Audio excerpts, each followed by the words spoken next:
Greetings, demons, and welcome to Warhammer Weekly, episode 45. So, this time around, I don't have any pickups, but I do actually have a decent amount to talk about. Not in terms of total articles to go over, there's only actually 3 articles and then a few other odd things I want to discuss, but yeah, there is a lot in each article. We are truly back to having a million things to talk about, so without any more preamble, let's just jump into it and roll that intro. Not the leader of a cult, RabbitWithAxe. So, starting off with the topics, we have a bunch of made-to-order stuff, which unfortunately is only available until the 2nd of January, so obviously you don't have long, if you're watching this video, when it comes out to actually get these ordered, but make sure you do if you're interested. We do have the Warhammer 40k Battle for Macragge box, and this is an absolute classic box, something that I wish I was able to get. Unfortunately, budget doesn't really allow for it right now, but very, very excited for this to be returning because it means that so many other starter boxes are able to return for 40k. And yeah, this one is absolutely excellent. If you're not familiar, it includes the Imperial Pilot Lieutenant Varus, 10 Space Marine Firstborn, 6 Gene Sealers, 8 Spore Mines, 10 Termagants, and 17 terrain pieces, which includes the absolutely legendary Crashed Imperial Lander, which is an iconic piece of terrain, an absolutely wonderful thing to look at, and yeah, overall, a very good box. It's £90 in the UK, I'm not sure how that translates into US and whatever else, but honestly I think that's a very reasonable price, especially for how much you are getting. You are getting a lot of very nice models, and that terrain set is absolutely excellent. It is one of the best they've ever made, in my personal opinion at least, and yeah, in general, just a very, very fun box to get, especially if you are either a Space Marine or a Tyranid player, which I'm both, fortunately. I'll say I'm probably going to skip on this one just because it is a little bit expensive for me right now, but yeah, I think it is well worth the £90. It's not for me right now, but yeah, very cool to see the Battle for Macragge return. We also have a bunch of returning characters for Blood Bowl, and that includes the Halfling and Goblin referees, the mutated Minotaur, who is a lovely model, very classic model that I do enjoy quite a lot, the Damned Damsels, which are quite interesting, very chaosy, just, you know, your generic characters, really. The Night Terrors, which are very Slaneshy, actually could work very well for a regular Slanesh army. They are obviously the cheerleaders, but yeah, just very interesting. And we also have the Wars, which are the female orc cheerleaders, which is very, very cool to see. And then the Reaverettes, which I'm not sure which faction these actually belong to, but yeah, they're the humans, the human female cheerleaders, which look very nice. But yeah, for me, definitely the Night Terrors and the Wars are so good. They're so excellent. But yeah, a lot of good stuff. Some of it a bit overpriced in my opinion, especially when it comes to, honestly, the Halfling and Goblin referees being £30 for just 2 miniatures. A bit much, especially when the Mutated Minotaur is only £28.50. The prices are all over the place with these, but yeah, some very good models available, and as I say, that Battle for Macragge set, excellent, absolutely excellent. But yeah, that is everything made to order. All these, as I say, are available until the 2nd of January. So if you're watching this when it goes up on the 1st, just make sure you're actually, you know, ordering them as quickly as possible. And yeah, otherwise that is it for this topic. So moving on, we have a lot to talk about when it comes to the Dark Angels, because we actually have what seems like a pretty substantial range refresh for them, and obviously we've seen a few new things for them already, but we're actually getting a brand new box in the form of Deathwing Assault, and along with that we're getting a bunch of different things. So, of course, a new character is coming, and this one, honestly, is excellent. It's Belial, the Indomitable Master of the Deathwing, which I'm not sure if he's actually been made before. I'm familiar with the character, it's one that I've read in the books, and yeah, in general, just looks absolutely excellent. I love the Burning Skeleton, just the fire in general looks great, the Storm Bolter, of course, the Giant Power Sword, Terminator Plate, of course, it is, after all, Deathwing, and yeah, just an absolutely excellent mini, a lot of real nice features. I do wish. It may be the case that he does include it. It doesn't specify, I don't believe. But yeah, it'd be nice if he did have the helmet option. He has the hooded option and the completely, nothing face shown option. I'd like a helmet, especially if it was like a special helmet just for Belial. But yeah, an excellent new character for the Dark Angels. And speaking of which, we are also getting the wonderful new Deathwing Knights, which, yeah, these guys are all excellent. They look very cool.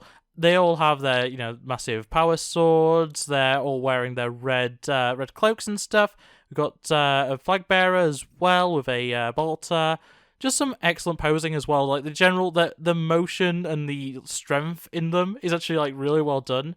They're not running, but they're coming at you and they're going to hit you hard. It's a very cool aesthetic. I love the smoke effects all over them as well. Just a lot to enjoy here. And yeah, that's really all I can say about it. They're very nice looking models. Nothing too special, especially me as someone who doesn't care too heavily for Dark Angels. They look great, but yeah, I will definitely not be picking any of these up, other than maybe for some conversions for my Death Watch. But yeah, they look excellent. They have some great options available to them. The fact that you even have the power sword on the back for the flag bearer and stuff, just a lot of great options. Alongside that, we do actually have a new upgrade sprue. This one includes plasma cannons for Terminators, includes some power sword variants, some various parts for vehicles, which are always great to see, a bunch of different shoulder pads, helmets, all the stuff that you want to see, as well as a Watcher in the Dark, which is lovely to see one of those included there. And honestly, for me, as someone who does like Terminators quite a lot, and obviously uses Deathwatch as my main faction of Space Marines, I very well may pick this up, have a Watcher in the Dark just as a nice little paintable option, and just some more options for my Terminators. Always appreciate doing that.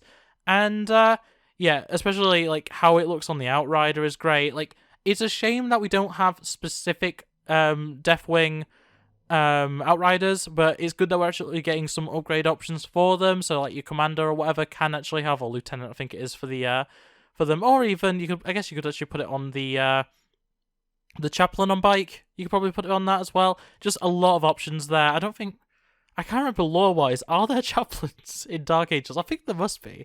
I actually can't remember. That's something that's just blanked on my mind. But yeah, as I said, all this is coming in the Deathwing Assault box, which looks actually pretty good. A lot of Terminators, which may actually be the reason why I end up picking this up.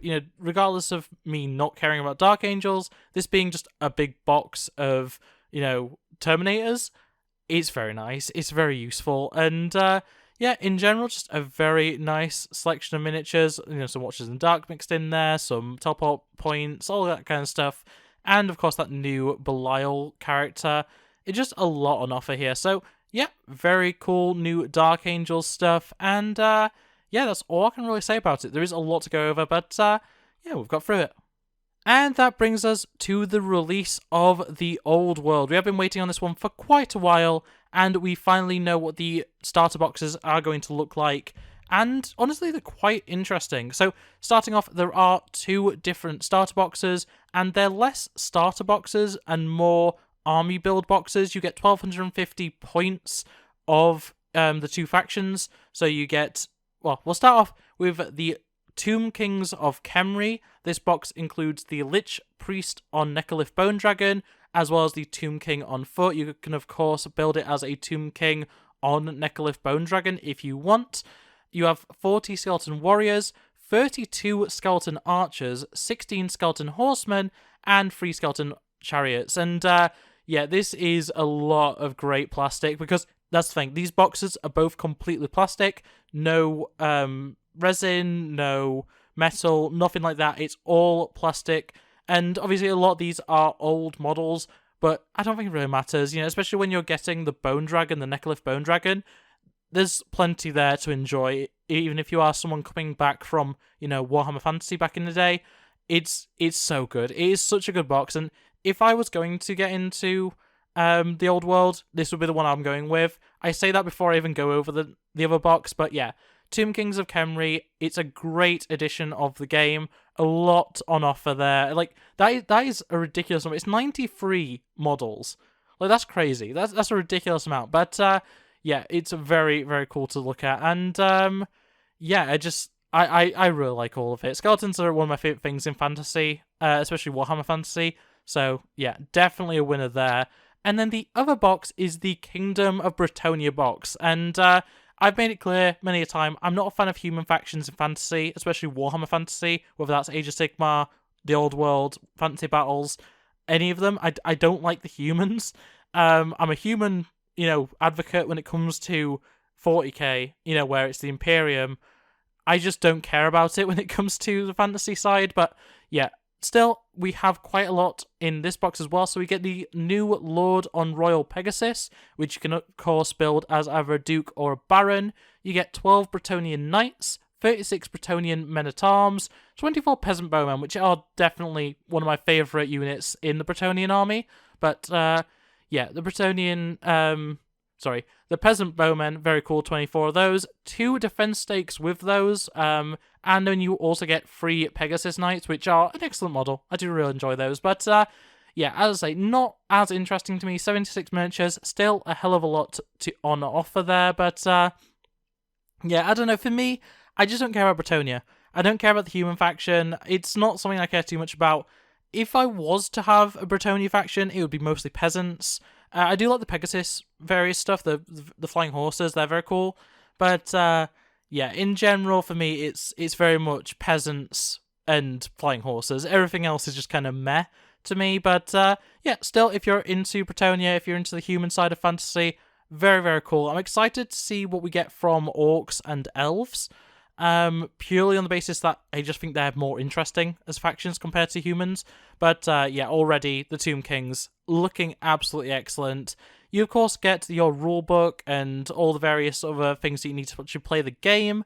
But then we also have a bunch of other characters for the Tomb Kings.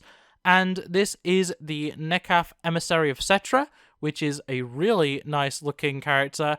I don't really have much to say about it. It's a Tomb King's character. He's covered in scarabs. He's got all the, ancient Egyptian styling going on. He's got a very nice skull mace by the looks of it. Just a very nice little character there.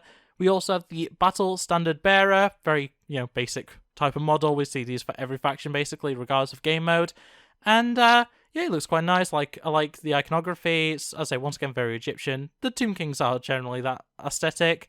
I like his free axe-bladed nunchuck thing. I don't know what it's supposed to be, maybe a flail, but it looks very interesting.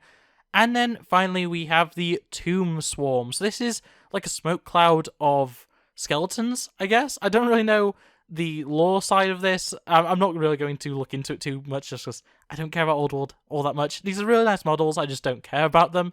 But, yeah, I could definitely see people using this as basing for something. But, yeah, they look very, very neat, very cool. And that is everything that has been revealed so far for this. So, yeah, a lot on offer, a serious amount of stuff for the Old World. It's great to see, an old mode come back. And, yeah, Fantasy Battles was very popular, still is very popular. I'm sure the Old World is going to be equally as such. And, yeah, it's great to see the core boxes, finally. It feels like forever we've been waiting for these. But, yeah, very nice boxes, very nice selection. The Tomb Kings especially, definitely a win in my book. And that is actually everything to go over. So we don't actually have anything to show for the good old Rumour Engine. There's just nothing. I think it's because technically the final Advent Engine fell onto this week. I just covered it in last week's episode because of the timings. But, yeah, it's weird to just not have a Rumour Engine to go over, but hopefully starting next week we'll go back to normal, we'll actually have a Rumour Engine to talk about, and all that other fun stuff. But, yeah, in any case, that's going to be it for this video, so I hope you enjoyed. If you did, make sure to like it, subscribe now and ring that bell so you never miss an upload. Otherwise, comment below what you think about everything. I'm, as I say, very excited about Battle for Macragge coming back. I hope you guys are as well. Comment below if you are. And otherwise, what else are you excited for? Are you interested in picking up any of the cheerleaders for Blood Bowl? Are you interested in the Old World? Is, as I say, it's something that I'm not overly interested in, but it's definitely cool to see it come back, and Tomb King's looking excellent. But yeah, in any case, that's going to be it from me. So I enjoyed. Thanks for watching, and I'll see you next time. Bye. Look at the screen, you'll be fine. Culture's a disease, but worlds divine. I just wanna take